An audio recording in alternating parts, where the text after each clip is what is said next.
So this idea about living in the mystery is like, how do we actually open ourselves up to experiencing what David just sang about, this idea of one, altogether, one accord, one life, one people, one spirit, one entity. How do we bring that into our life? How do we actually begin to open up to that? Well, this month we've been talking a lot about letting go. This idea. Reverend Colleen started the month off with the idea of letting go through Michael Singer's work. I built upon it last week, last week. This is only the third week. Never mind. So, I built upon it last week about this idea of 100% of our spiritual growth is about letting things go. We come into this experience as a perfect being, absolutely perfect being. There is nothing that needs to be added to us at all. But as we experience life, we start to accumulate things, right? They get added onto us whether we want them or not. Ideas about who we should be, how we should react in the world, what our possibilities are, what our family structure is. All of this stuff gets piled on top of us. And so to remember who we are spiritually, we got to let that stuff go. We have to get rid of it and allow that to be our experience of not being weighted down by all of these things that society and our experiences in life have put upon us. And so this is how we begin to open ourselves up to that greater possibility that's available to us. This idea of mystic consciousness requires one other thing. It requires not just letting go, but embracing what is available to us when we do let go. You know, it's easy to talk about letting go and thinking, okay, all I got to do is let all that stuff go. But what's going to fill it? And if I start to get nervous about what fills that space, then I'm afraid to let go. I was just having a conversation earlier with Kelly in my office about how we will hold on to things, even things that are awful. How many of you have ever been in a relationship that you really need to let go of? But it's so much easier just to stick with it and think, okay, well, whatever, I'll deal with this. Or job. How many of you have been in a job that you're like, well, it pays the bills, whatever. I don't feel any attachment to it. I'm not emotionally invested in it. It doesn't spark my creativity, whatever, but it pays the bills, so I'm just going to hold on to it because I don't know what's out there. This is what the mystics tell you about it. You can look at it in almost any kind of mystical experience. Any person who's what we would consider a mystic in the world is going to tell us something like this. Mystic consciousness begins when certainty ends. When we think we have to know what's going to happen next, we are afraid to step into that unknown. We're afraid to walk in a world where we can't predict what's going to happen. There's a risk involved in that, of opening ourselves up to it.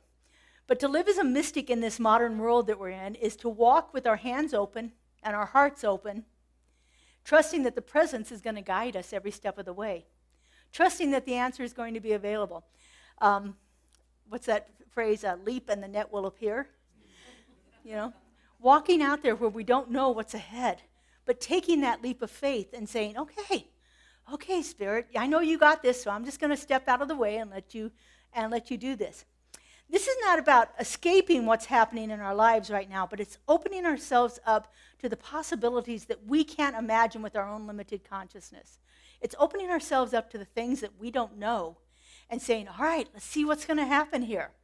It's that aligning ourselves with the understanding that the infinite, God, Spirit, the divine, whatever you want to call it, moves beneath the appearances, that it is always active and working for our highest and greatest good at all times through our experiences. It's faith, it's trust, it's allowing ourselves to move with that ease and grace that is our natural state of being if we let go of the things that are holding us back. And so how do we do that? One of the things we have to do is we have to stop controlling. Anybody else a recovering control freak? And begin to allow things to happen a little bit better in our lives. It's stop analyzing everything else and start listening for the possibilities that are available to us. Just open ourselves up to that. It's to stop forcing outcomes and welcoming revelations. To stop trying to force it to be the way that my human mind thinks it needs to be. And welcome the infinite possibilities that are available out there. One of my favorite sayings from Ernest Holmes talks a little bit about this. He says that principle is not bound by precedent. So principle is a word that he uses to talk about this divine law, the infinite, the God working through us. Principles are the truths that Spirit works through, the things that are always going to happen in here. Principle is not bound by precedent. In other words, that truth, that high and holy idea, is never going to be bound by anything that's happened before. I like to think of this as there's no power in precedent. There's no power in those things that have happened before in my life. So I've experienced hardship in my life. There's no power in it unless I give it to it. If I've gone through a relationship that's been difficult for me, there's no power in that relationship except what I give it. There's no spiritual truth behind it to perpetuate it and to make it be my next experience. But it's opening myself up to that greater possibility that's available when I rely on spiritual truth as opposed to what's happened before in my life. We are not controlled by what happened before in our lives. We're not controlled by that at all, only to the degree that our minds think we are. And so if we've experienced financial hardship, that doesn't mean that our next experience is going to be that way. We can learn from the things that we've experienced in our life and build upon them and allow them to be different for us the next time. When we think it has to be a certain way based on our experiences, we are limiting ourselves. We are limiting ourselves to what's available to us out there. When we decide how that life has to be and we set about trying to make it happen that way, we're not allowing space for Spirit to work. And so a big part of this idea of living in the mystery is opening ourselves up to the things that we can't predict, the things that we can't control, the things that we don't know. And just seeing that what is out there is available to us is it's actually going to be wonderful, if we just open ourselves up to that. But the living in the mystery requires us to surrender our need to control, surrender our desires about what it should be and what it shouldn't be. One of the things that we often do is we'll do prayer, we'll do affirmations, and we will sit and we will outline every single thing possible. Okay, so I need a new car, all right? I don't need a new car, but let's just use that as an example. Okay, knowing me, my car has to be orange. It needs to be 4 doors. It needs to have air conditioning because I live in the desert. It needs to have a really good CD player or radio now. We don't even use CD players anymore. I want one of those navigation systems on there. It's got to have heated seats and steering wheel. I can go through a whole list, right? And I can name it all. And then I can go out and try to find that car and get frustrated. But if I turn that around, instead of trying to control exactly what I'm going to get, and I say, why do I need a new car? What's my reason behind it? What are those spiritual truths or principles back of me wanting to have a new car? Well, maybe one of them is, for me, freedom. If I have a new car, I feel comfortable getting in it and driving wherever I want to drive. So I have the freedom to go on a road trip, my favorite thing in the world. Well, not totally favorite, but I love road trips.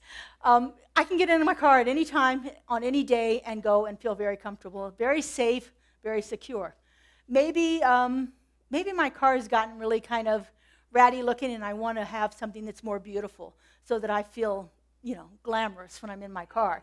I don't know, whatever the thing is. But if I go back to those spiritual truths and I start to do my work around, I want to feel freedom, then I'm going to have a greater experience buying a car than I am if I outline every single thing I want in it.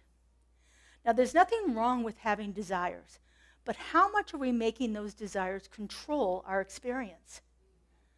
How much do we restrict what is possible to us because I didn't think of that, and that doesn't feel like that's what I want. I want something different because I think I need to have something different in my life. We have to understand that we can open up to a greater possibility in our life if we surrender our own desires, our own need to control, our own preferences, and all that stuff. Living in the mystery is about surrender, but surrender is not what often people think about it. It's not passive resignation. It's not like we think of surrender, if you're in a war and you surrender, that means you've given it over to somebody else, you've been defeated. It's not about that, but it's about letting go of that need to control every single aspect of it. And when we loosen our grips on that, the past and the patterns that have shaped our sense of self, then we begin to understand that there is a greater possibility out there for us. We have to really work at this idea of surrender. It doesn't often come naturally to us to allow that to happen. But our founder, Ernest Holmes, says it this way. He says, allowing the divine creative power to act upon our thought is the way that we begin to surrender. We allow spirit to have a place to operate in our experience. We allow it to move through us. We open ourselves up to that higher and greater possibility. For me, with opening myself up to spirit, most often in the past has happened when I can't do anything else. When it's like, okay, I can't even think right now, so I'm just going to go in and I'm going to pray. I often wonder how much better life would be if I didn't have to wait till I got to that last step before I went through and opened myself up to spirit. Instead of having to fall down on my knees and say, okay, God, I give up here. I'm turning it over to you. I know you got this.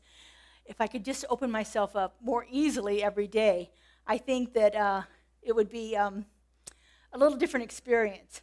And so as we begin to open ourselves up to the flow of spirit moving through us, it will act upon us in different ways. But it can only act upon what is flexible, what is spacious, what is available to it. Spirit needs a place to work in our lives. And so as we open ourselves up to it, it begins to have a different experience for us. And so this idea of letting go can become a really powerful spiritual practice. I love the songs that we sing here about letting go. They are purposely chosen because that's a reminder for me every day to let go of things, to not hold on to it, to not cling to things as we are so often want to do.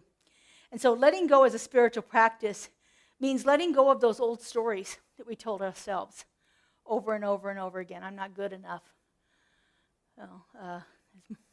My grandmother would sing a little chant, nobody wants me, nobody loves me, guess I'll go eat worms, something like that. I can't remember exactly. My grandmother was full of those things. But anyway, it's like, how often am I telling myself this stuff, It's letting go of the reaction that we have to things that kind of make us scared. It's letting go of that. It's like thinking, oh, well, this is unknown here, but let's go with it and see what happens here. It's letting go of that reaction so that we can allow a space for wisdom to rise within us. If we hook onto the reaction that we have of fear or the unknown, then we don't allow that space for wisdom to work. It's letting go of all of our preconceived certainty we have about how things are so that revelations can actually speak to us. Letting go of those ideas that this is how the world is. And let ourselves open up to something different. Michael Singer, who we've talked about a lot this month, teaches us that every moment offers us a choice. Every moment in our life we get a choice here. We can either contract, hold on, cling to it, or we can relax and open up. And I love this. He says your entire spiritual growth hinges on this single choice. Are we closing down when we're not sure about something? Are we closing down when we're afraid? Are we closing down to something we may have experienced before, but it looks like it and feels like it, and so I don't want it to be the same thing again? Or are we opening ourselves up to new possibilities? Your entire spiritual growth hinges on that choice. Do I cling or do I open up? We've used the quote all month long, 100% of spiritual growth is about letting go, from Reverend Michael Beckwith. And so this is that same idea. What are we holding on to in our lives? Are those things still serving us? There are things that we might hold on to that keep us safe, and sometimes that's an important part of it. But there are also times when we think we're keeping ourselves safe, but what we're keeping ourselves is stuck. And so how do we begin to differentiate between those two things? And that's, again, about going within and listening and seeing and actually asking ourselves, what's my motivation behind this? Why am I doing this? What is this for me? Is this a trigger from some event in the past that I'm responding to now? Or is this, my gut feeling saying, yeah, you better not do that? There are differentiations there, and we just have to begin to discern what those are for ourselves.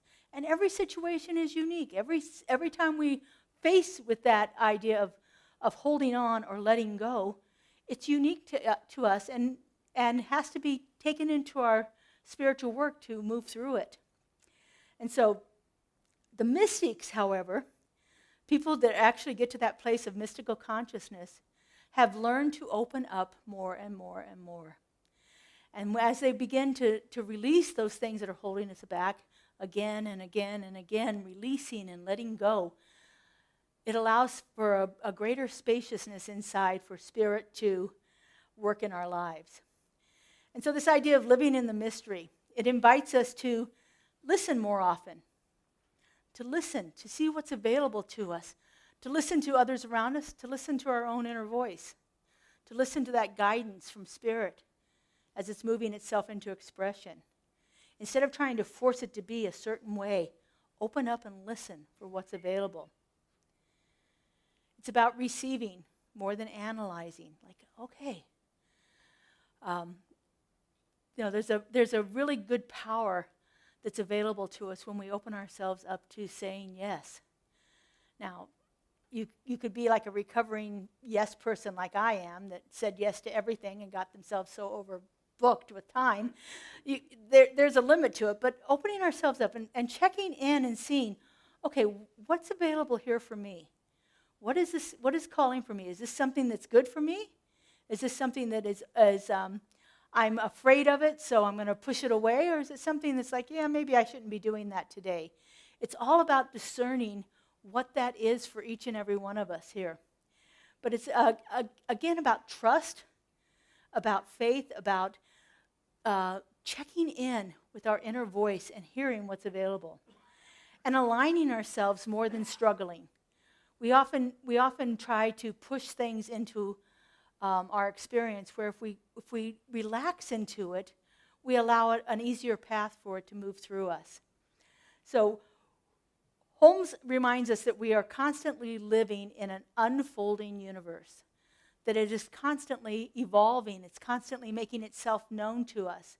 And so the mystery is being in that atmosphere of that unfolding and not clenching, not rejecting it, not pushing it away, but to actually be in that unknown and be okay with it.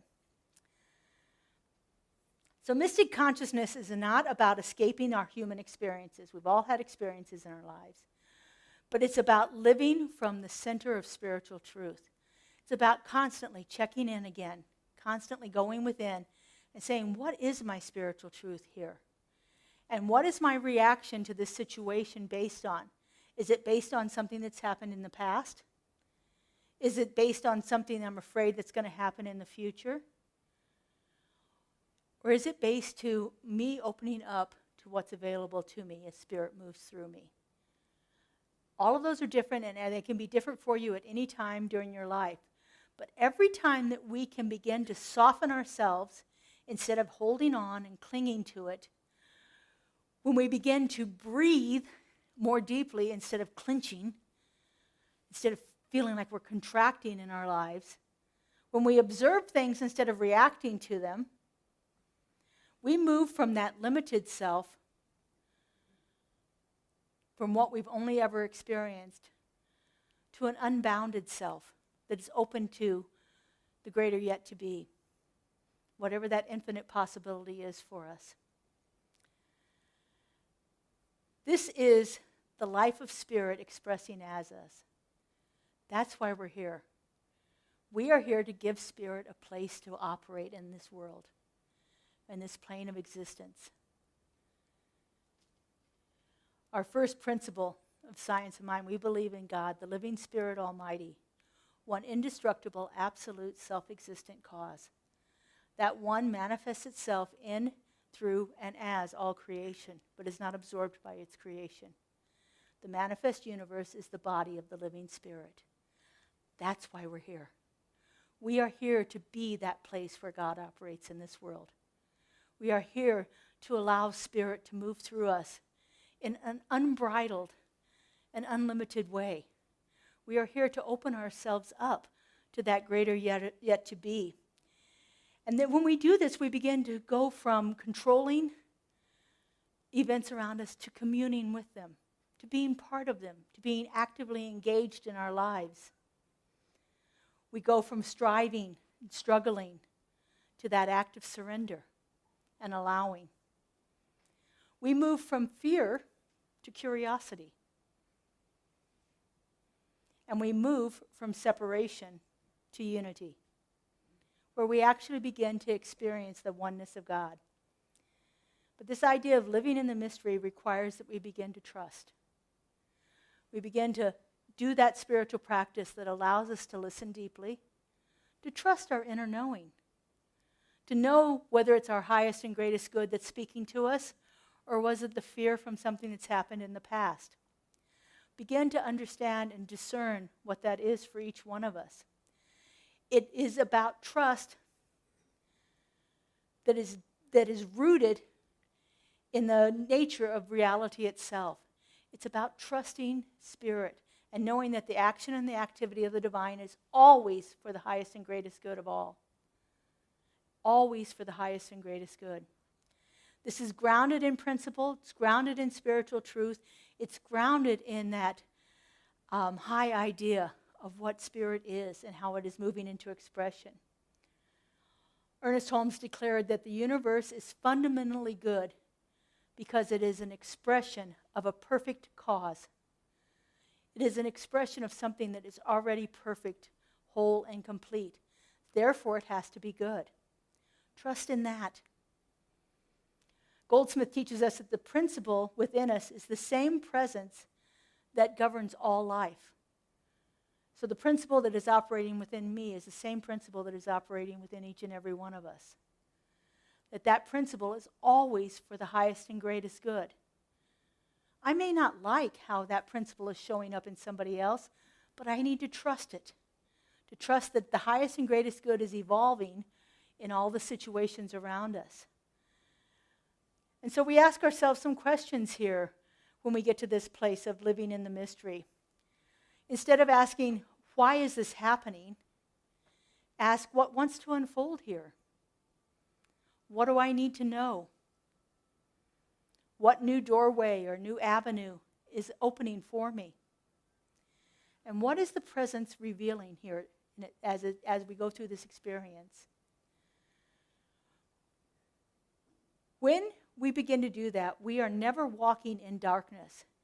We may not know what's available out there, what's possible out there, but we are walking with a guide, a light behind us that is showing itself forth and opening up the doorways. Again, leap and the net will appear. Take that first step. We can't see all the way to the end of the line, but we can see the next step in front of us. And so trust in that next step.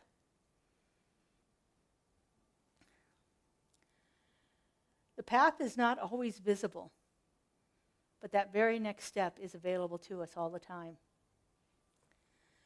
The mystics call this practicing the presence. There are many books that have been written around about practicing the presence. Joel Goldsmith has a book, Practicing the Presence. St. John of the Cross, Practicing the Presence. I think there's 3 or 4 others out there that are entitled Practicing the Presence. And it's about the spiritual practice of letting go. of trusting, of deep listening to that inner voice, that inner wisdom, about allowing it to show forth in our experience. And so when we practice the presence, we pause and we surrender. We open ourselves, we stop for a moment. Recently, I've been having this experience of wanting to pause between the excitement and the saying yes. I have a problem doing that. I get an excitement about an idea and I say yes to it right away. It's about pausing and saying, okay, is this for my highest and greatest good, or is it just feels like something I want to do? Recently, it involves 50 bowls. They're almost done. But when this uncertainty arises within us, when the doubt and the fear and the anxiety arises within us, stop, pause, listen to what story it is you're telling yourself. Release that story. There's no power in it. There's no power in that principle, in that precedent. There's nothing there to hold us back. Just because it happened before doesn't mean it needs to happen again. One of the ways we can do that is to actually begin to breathe, to open ourselves and allow that spirit to flow through us as we breathe in and out, relaxing our bodies, allowing ourselves not to clench and tighten as we are wont to do when we're under stress. And let that moment be exactly what it is. Let that come up, look at it, see what it's about, and let it go. It's always about turning within and listening. Move from what's happening out here, all around us, where we are at the effect of what is happening, and go within where there's a calmness and a stillness that's available to us. Rest in that witness presence that we talk about, the witness consciousness that's within us. This is where that infinite invisible will speak to us. When we can get ourselves out of the turmoil. Think of a hurricane. We're out here in the middle of the hurricane, everything's blowing us around. But if we can get to the eye of the storm, everything is calm. And so we go within and listen deeply. And then we welcome what happens. We welcome what's available to us. Without having to try to know what it is. Open ourselves up to what's available. Instead of resisting the unknown, we can say to it, I am allowing what is unfolding right here for me. I am trusting what's wanting to emerge. I welcome the mystery. I open myself up to it. And I allow that to be my experience. Mystics are not people who never fear the unknown. They are not people that have never experienced challenges. They are people who have learned not to close themselves off to it and learn to open up, surrender, and trust a little bit more. They are not ones who never fear the unknown, but they are ones who refuse to close to it. This mystical consciousness can be cultivated as we practice it, as we open ourselves, as we go deeper and deeper within, listening for that voice of spirit and allowing it to move through us into possibility.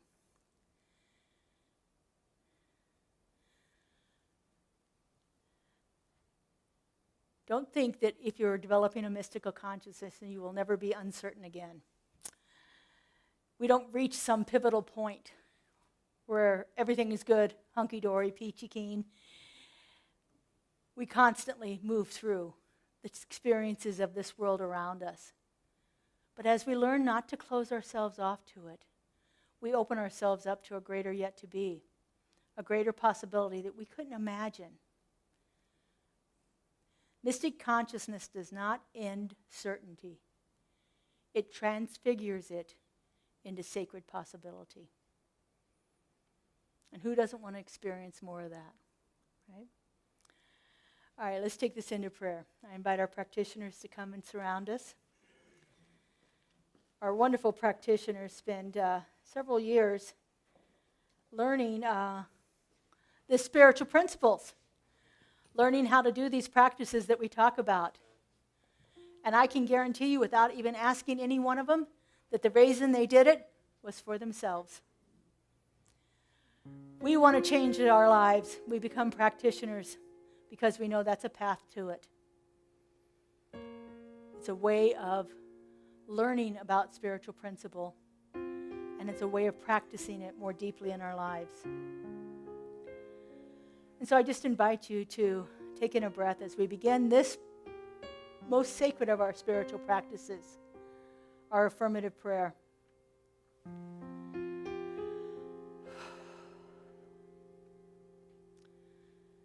And so right here, right now,